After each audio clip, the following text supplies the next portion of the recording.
शिव जी ने उन सबको समझाते हुए कहा कि मैं जिस दिन अग्नि स्तंभ के रूप में स्थापित हुआ, ये महाशिवरात्रि का दिन होगा, मेरे 5 कृत्य होंगे इस संसार को चलाने के लिए, 5 कर्तव्य होंगे। और ये 5 कर्तव्य कौन से? पहला मेरा कर्तव्य होगा सृष्टि चलाना, दूसरा स्थिति, तीसरा संहार, चौथा तिरोभाव और 5वां अनुग्रह।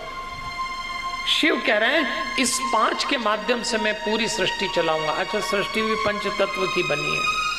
पंच तत्व में पहला पृथ्वी यानी सृष्टि, जल यानी स्थिति, संहार यानी अग्नि, तिरोभाव यानी पवन, अनुग्रह यानी आकाश। तो पृथ्वी से सबकी सृष्टि होती, जल से सबके जीवन की रक्षा होती, अग्नि सबको जला देती है, वायु सबको एक स्थान से दूसरे स्थान ले जाती, आकाश सबको अनुग्रहित करता है। इसलिए देवियों और सज्जनों, अब शिव जी सब लोगों को कहते हैं मेरी बात ध्यान से सुनो। ब्रह्मा जी सुन रहे, विष्णु जी सुन रहे, सब देवता सुन रहे हैं। अब वो कहते हैं सबसे पहले मेरे मुख से ओंकार शब्द प्रकट हुआ। ओंकार जो मेरे स्वरूप का बोध कराने वाला है, ओंकार वाचक है और मैं वाच्य हूं। अब ओम शब्द आया है सबसे पहले। अगर साधारण भाषा में समझाऊं तो साधारण भाषा ये कहती है कि इस पूरे ब्रह्मांड में सबसे पहले ओम प्रकट हुआ, ऐसा शिव जी बता रहे हैं। ओम प्रकट हुआ। एक छोटा सा आग्रह करूंगा मैं, आप बहुत प्यारे लोग हैं, लेकिन मेरा एक निवेदन है, हो सके तो किसी की तबीयत खराब हो रही तो बात अलग है, वृद्धा अवस्था हो तो बात अलग है, अन्यथा हम जब कथा करें तो कोई पानी न पिए। हमारा निवेदन। हाँ, तबीयत खराब है, उम्र का मामला है, देखो शरीर असक्षम होगा वृद्धावस्था में तो पीना पड़ेगा, पर अभी जो युवा लोग, मध्य आयु के लोग पानी पी रहे हैं, काहे के लिए पी रहे हैं? सब खाना खा खा के आए तो कम खाओ भैया। इस पंडाल में 2 ही काम होंगे बस, एक हम बोलेंगे, आप सुनेंगे। एक खाना, ये अभी आप भी कमाल कर रहे हैं, पानी से गला तर कर रहे हैं। हम आपको शिवरस पिला रहे हैं और आप अभी भी पानी के चक्कर में लगे। अब बोतलें खोल के तो रोज पी होगी, आज जरा दिल खोल के पी जाए। अब ये न करिए, यहाँ एक ही काम करने आइए। कहता ये सब थोड़ा संयम तो रखो आप। ईश्वर ऐसे ही मिल जाता है क्या? थोड़ा करना पड़ेगा तब तपस्या। 3 घंटे की बात है, हम तो आपको 7 बजे बाहर कर देंगे पंडाल के। हम लंबी कथा नहीं करते, समय के पाबंद हैं। इसलिए मैं आपसे निवेदन करूंगा देवियों और सज्जनों, आइए शिव पुराण की कथा हमको ले जा रही है और शिव जी समझा रहे हैं। सबसे पहले ओम का आविर्भाव हुआ। ये ओम संसार का अद्भुत मंत्र है। ये जो अब भगवान पंचाक्षर मंत्र की जानकारी देंगे। ये जो ओम है अनूठा है, अरूप है, अव्यक्त है। इसकी ना कोई रूप है, ना इसकी कोई प्रतिमा है, ना इसकी कोई प्रतिभा है, ना इसकी कोई आकृति है। ओम है। हमारे भीतर एक नाद चल रहा है, उसकी ये निकटतम ध्वनि है ओम। अगर आप घनघोर जंगल में जाएं और हवा जब वृक्ष के बीच में से निकलती है ना, तो उसको क्या बोलते हैं? सरसराहट।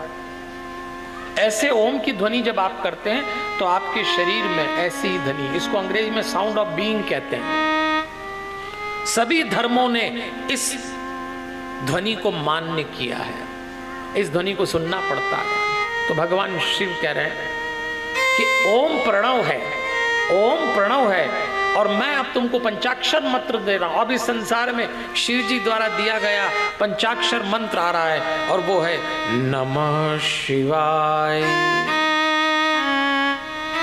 ओम नमः शिवाय षडाक्षर मंत्र बन जाता है, और केवल नमः शिवाय पंचाक्षर मंत्र बन जाता है। तो शिव जी कह रहे हैं ये मंत्र जो है, ये पंचाक्षर मंत्र से मातृका वर्ण प्रकट हुए, 5 भेद वाले हैं। उसी से शिरो मंत्र हुए, उसी से त्रिपिता गायत्री प्रकट हुई, उस गायत्री से संपूर्ण वेद प्रकट हुए, और उन वेदों से करोड़ों मंत्र निकले हैं जो भिन्न भिन्न कार्य इनके हैं, इस मंत्र के हैं। तो इस मंत्र यानी ओम मतलब प्रणव, पंचाक्षर मतलब नमः शिवाय। ओम नमः शिवाय का जप करने से संपूर्ण मनोरथों की पूर्ति होती है, सिद्धि होती है। ऐसा शिव जी सबको बता रहे, मंत्र दीक्षा दी। शिव जी कहते हैं वैसे तो मेरी मूर्ति और मेरा शिवलिंग समान है, लेकिन फिर भी शिवलिंग का स्थान मूर्ति से ऊंचा है। लिंग का ओंकार से और मूर्ति का पंचाक्षर मंत्र से पूजन करना चाहिए। जब आप शिवलिंग पे जल चढ़ाएं तो पहले ओम बोलते हुए धारा चढ़ाएं, ओम, और धारा चलती रहे। उसके बाद उसमें पंचाक्षर मंत्र भी जोड़ सकते हैं, ओम नमः शिवाय। ऐसा शिव जी सबको समझा रहे हैं जो हमें समझना है। देवियों और सज्जनों, ये जो पंचाक्षर मंत्र नमः शिवाय, षडाक्षर मंत्र ओम नमः शिवाय, 6 अक्षर का मंत्र, पंचाक्षर मतलब 5 अक्षर। ध्यान दीजिए मंत्र क्या करता है। अब शिव पुराण में मंत्र का महत्व आया है। मंत्र हमारे आत्मा के ऊपर जो मन रूपी परत है, मन के ऊपर जो शरीर रूपी परत है, उसको धीरे धीरे काटता है। आप में से जिनको हीरे की व्यवस्था मालूम हो, डायमंड की, हीरा जब निकलता है तो उसके ऊपर मिट्टी की परत जमी होती है। जौहरी और तराशकार उसको बहुत अच्छे से हटाता है तो हीरा निकल आता है। हम लोग तो शाश्वत हीरा हैं आत्मा के रूप में। हीरा होना हमारा शाश्वत स्वभाव है, लेकिन आत्मा के पहले मन और मन की परत को काटता है मंत्र। जिसके पास मंत्र जितना दृढ़ है, जो मंत्र को जितना जपेगा, मन रूपी परत उतनी ही कट जाएगी। तो ओम यानी प्रणव हो गया। प्रण मतलब प्रपंच नव नहीं, तुम लोगों के लिए संसार का प्रपंच नहीं है, ये प्रणव यानी ओम का रूप है।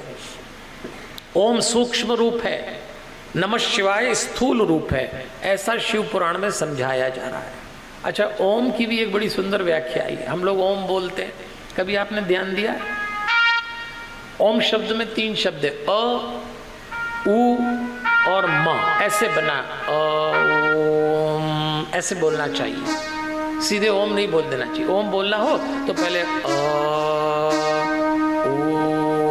और होठ बंद करके म, ऐसे ओम बोला जाएगा।